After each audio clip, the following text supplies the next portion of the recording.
E aí, rapaziada, tudo certo? Beleza? Sejam bem-vindos aqui no meu canal. Tava conversando com um colega meu esses dias, falando sobre locução, sobre voz, né? Ele falando que o pessoal é, sempre falavam que você tem uma voz boa para trabalhar com locução.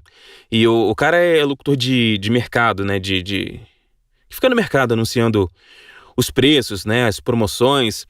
Aí eu comentei com ele, falei, cara, eu não gostava da minha voz. Eu fui passar a gostar da minha voz há pouco tempo, mas eu não gostava, era muito encanado com o negócio de grave, né? Todo mundo sabe que eu gosto muito de voz grave. Então eu era encanado, não tinha voz grave, mas eu também não valorizava o que eu tinha. E muita gente falava, não, cara, sua voz é massa, que não sei o quê, e assim, eu não acreditava.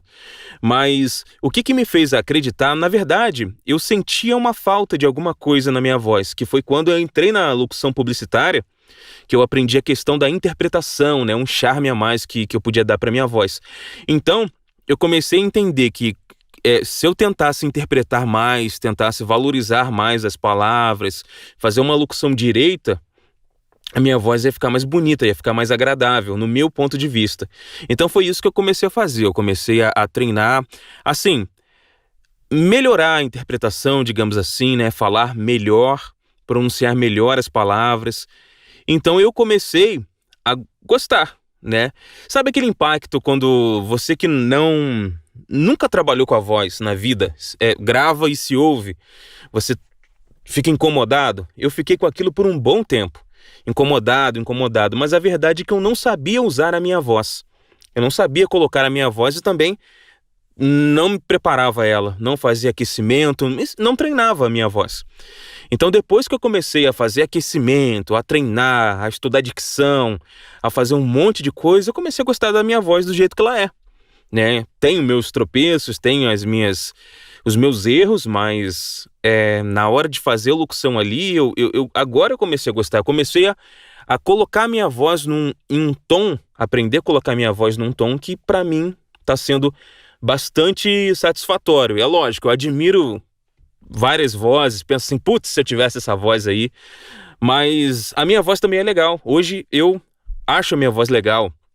E já tiveram pessoas que falaram, cara, sua voz é massa, se eu tivesse a sua voz, aí eu penso, caramba, né? Ninguém tá satisfeito com o que tem. Então, falei, não, deixa eu ficar satisfeito com o que eu tenho e treinar o que eu tenho pra melhorar, mas aceitar o que Deus me deu, né? Aceitar o meu timbre, aceitar e dentro do possível ir melhorando. Então foi isso que aconteceu e hoje eu adoro a minha voz, principalmente quando eu ouço ela num VT, alguma coisa, vai passar na internet, tô vendo tem a minha voz ali, é muito legal, muito gratificante. E conforme vai passando o tempo, eu vou aprendendo a colocar a voz de uma forma mais correta, naquela chamada, para aquela trilha, para aquela interpretação. Então, assim, vai dando charme e vai melhorando cada vez mais. Se você tem essa neurose também de que a sua voz não é legal, cara, a locução hoje não depende da voz, tá? A locução hoje depende da interpretação. Depende de você fazer uma locução mais natural. Então, assim, quanto mais natural e mais interpretado você fizer, mais charme a sua voz vai ter, tá? E vai ser um diferencial, porque cada um tem uma voz. E hoje eu entendo dessa forma e adoro a minha voz. Espero que você também, se você não gosta da sua voz, que você entenda que não é questão de ter voz de locutor, porque isso não existe mais hoje, tá? A questão é, a minha voz é boa para alguma finalidade. Às vezes a minha voz não vai ser boa para um institucional, mas para uma locução conversada fica boa e vice-versa também, né? E então desencana disso, eu desencanei, graças a Deus, então desencane você também.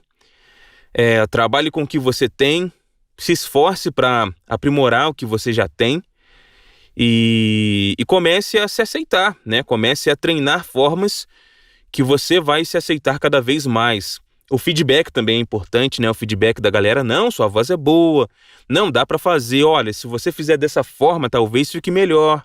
Então, assim, eu conheço pessoas que têm uma voz que normalmente você falaria, cara, essa pessoa não tem como ser locutor. Só que no contexto, na história, interpretando, falando ali, entregando a emoção do VT, da cena, é outra história. Então, o que talvez não seria tão bonito, passa a ser bonito, incrível, lindo. Então, é uma dica que eu dou para você. Não tem essa de não aceitar a sua voz, tá? Ser locutor é para qualquer um. Basta você aprender a falar, interpretar e naturalizar a sua locução para não parecer um robô falando, que assim, tem espaço para todo mundo, tá bom? Gente, espero ter ajudado. Forte abraço para você e acompanhe aí os meus vídeos no canal, tá? Valeu, tchauzinho!